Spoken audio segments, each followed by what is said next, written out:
अभी पति हैं आपके? हाँ। अच्छे हैं?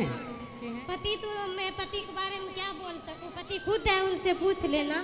पर मैं बच्चे छोटे हैं, अभी 12 साल के है, वो 2 साल से बीड़ी पीते हैं मेरे सामने। बीड़ी पीते? हाँ, मैं इतने प्रताड़ित बच्चे से, पति से तो हूँ पर बच्चे से भी हूँ। पर गुरुजी मेरे कहाँ हैं आपके बच्चे? आप बोलते हैं जो पति को नहीं सेवा करते उसको भगवान कभी नहीं मिलते, पर भगवान मानना चाहिए पति को। पति का भी धर्म होता है कि वो नारी का सम्मान करे। मैं पति को ये दोनों बातें हम बोलते हैं। मैं पति को भगवान नहीं मानती, ना मैं सेवा कर सकती। कहाँ है पति आपके?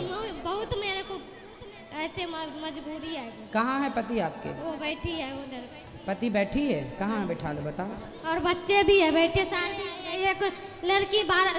पहले पति से बात कराओ अपने। इनके पति कहाँ हैं? एक 4 बच्चे हैं तो 2 लड़की। पहले पति से बात करा दो महारानी। कहाँ है पति देव आपके? जाओ पति के पास, यहाँ जाओ।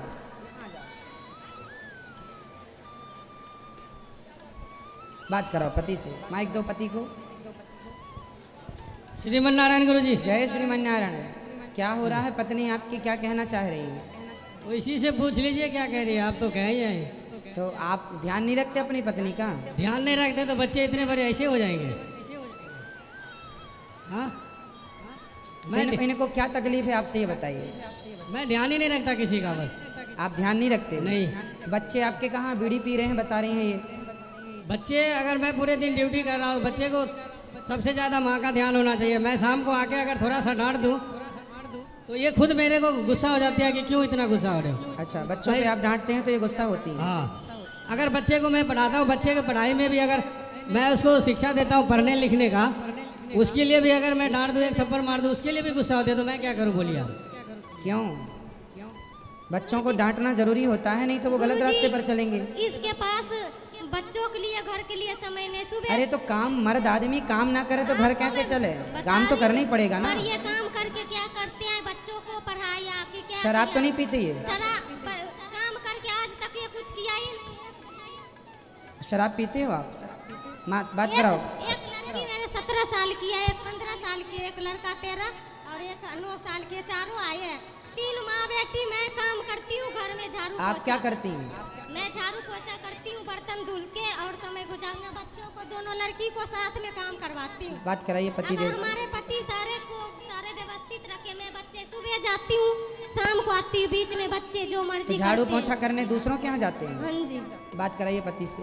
तो ये ख्याल रखे मैं किस लिए काम करूँ गुरुजी? बात कराओ, बात कराओ। आप बोलते हैं पति की सेवा करो, मैं आप जो रास्ता बताओगे मैं वही करूँगी। हमको अभी बता रहे हैं रास्ता, पहले बात तो कराओ। मेरे को भगवान मिलना है बस, और किसी से नहीं।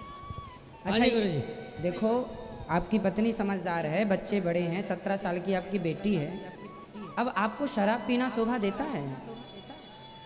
देखिए, जहाँ पत्नी की गलती है वहाँ पत्नी अपनी गलती सुधारे, जहाँ आपकी गलती है वहाँ आप अपनी गलती सुधारें। शराब पीना तो किसी के लिए ठीक नहीं है, ना आपके लिए ना आने वाले आपके बच्चों के लिए। बच्चे भी गलत रास्ते पर जाएंगे। इसके बाप शराब पीता है तो बेटा भी उसी रास्ते पर, पूरा भविष्य बिगड़ जाएगा बच्चों का। आप लोगों की आज जरा सी नोक झोंक के कारण, जरा सी लापरवाही के कारण पूरा भविष्य बच्चों का खतरे में चला जाएगा। तो आप समझदार हैं, माना कि आप व्यस्त हैं अपने काम में, पैसा कमाइए खूब, पर शराब नहीं, उसका सदुपयोग करिए।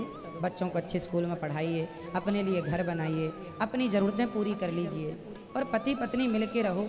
17 साल की आपकी बेटी है तो मुझे लग रहा है कि आप लोगों की शादी को 20 साल तो हो गए होंगे लगभग। हाँ जी, 21 साल हो गए। 21 साल, हाँ, तो लगभग 20-21 साल की शादी है आपकी। अब निभाओ इसे। और शराब पीना अच्छा नहीं है। आपको क्या लगता है, शराब पीना अच्छा है? शराब पीना तो गुरु जी अच्छा नहीं है। तो आप रोज पीते हैं कि कभी कभी? मैं ऐसे इनको कहता हूँ कि मैं शराब छोड़ दूंगा, पर ये 2 दिन 4 दिन ठीक रहे, उसके बाद फिर ऐसे लड़ाई कर लेते हैं कि मतलब ये होता है कि या तो आत्महत्या कर लो, तो आत्महत्या नहीं करता हूँ, फिर मैं शराब में डूब जाता हूँ। चलो, मैं भी आपकी पत्नी को अच्छे से समझाऊंगा, पहले आप समझो। आप मुझे ये वचन दो कि आप शराब नहीं पिएंगे अपने बच्चों के लिए। मैं जब आया था उस दिन मैं आपसे ज्ञान ले लिया, मैं छोड़ दिया सब कुछ। अच्छा, छोड़ दिए? हाँ जी। शराब और मांस दोनों? सारे को छोड़ दिया। मैं तो मांस ऐसे 4-5 महीने से खाया नहीं था। ठीक है, पर उस दिन आके मैंने आपसे ज्ञान भी ले लिया, पोथी पाठ बैठाए थे हम लोग। अच्छा, तो आप शराब नहीं पिएंगे ना? नहीं। मेरा विश्वास नहीं तोड़ेंगे? नहीं जी। तालियां बजाइए इनके लिए। और आप जो पैसा कमाएंगे उसका आपको सदुपयोग करना है, पैसे का कभी दुरुपयोग नहीं करना चाहिए। ठीक है। अब आपकी पत्नी से बात कराओ। अब ये सदा के लिए शराब छोड़ चुके हैं, आपको भी अपने पति का सम्मान करना चाहिए। मैं सम्मान करने के लिए तैयार हूँ गुरुजी, आपको बताइए एक एक रास्ता पर चलने को तैयार हूँ। हाँ, अब से आप अपने पति को भगवान मानेंगी? मानूंगी, पर ये दारू पी का अब नहीं, अब दारू का नाम मत लो, अब ये नहीं पियेंगे ना, बोल दिया इनने, ये नहीं पियेंगे। 20 साल हो गए आज तक, इतने ब्याज पे पैसा उठा रखी है, अभी तक नहीं चुका है, किसी को देते नहीं है, सबसे ले लेते हैं और किसी को वापस नहीं करते, सब गाली देते हैं। मैं बिहार के हूँ, अभी पंजाब में रह के 3 माँ बेटी काम करके पैसे देती हूँ सबके, पर इसको हाथ के देती हूँ उसको देने के लिए, उसमें भी से लेके भी पीता है और खुद के कमाई को कोई पता नहीं लगने देता है। यहाँ आने के टाइम 16-17 देखो ये तो गलत है, आपकी पत्नी दूसरों के घर बर्तन झाड़ू करके जो कमाती हैं आप उसका भी पी जाते हैं। मैंने बोला गुरुजी, अब नहीं पियेंगे ये। मैंने बोला गुरुजी आप इतने दिन जो किया कोई बात नहीं, आप दोनों मिलके जो ब्याज पे लिया उसको चुका दो। कितना पैसा लिया है कर्जे में? बहुत, किसी को 2000 4000 तो 20-20 हजार बना दिया है ब्याज, 25,000 15,000, किसी से 2000 लिया है तो 10,000, ऐसे मेरे को पागल की तरह मैं हो गया। इसलिए मैं इसको, मेरे को ये सामने आ जाता है तो मेरे को ऐसे लगता है कौन आ गया, मैं देखना भी नहीं। कोई बात नहीं, अब बेटा देखो ये बात कराना जरा मेरी। लड़का भी पीने लगा, अभी मैं उसको समझाऊंगा, पहले पति को बात कराओ। देखो किसी से पैसे उधार का घी नहीं पीना चाहिए बेटा, जितना चादर है उतना पाओ, कभी कर्जा नहीं लेना चाहिए। और देखो कर्जा आपने 2000 लिया, 2 का 20 हो गया, ऐसा कर्जा क्या, ये कौन सी समझदारी है? जितना हमारे हम नमक रोटी खा लें वो अच्छा है, पर कर्जा का ना। ठीक है जी। पूरा भविष्य खतरे में चला जाएगा। आपकी पत्नी समझदार हैं क्योंकि वो बर्तन झाड़ू करके आपको पैसा देती हैं, जो कर्जा आप लेते हैं वो कर्जा आपकी पत्नी मेहनत करके चुकाती हैं। अब आपकी बेटी भी बताओ, जिस बेटी को पढ़ लिख के बड़े बड़े पदों में जाना चाहिए वो दूसरों के घर में बर्तन पहुंचा करेगी तो कैसे भारत का भविष्य अच्छा होगा? ठीक है जी।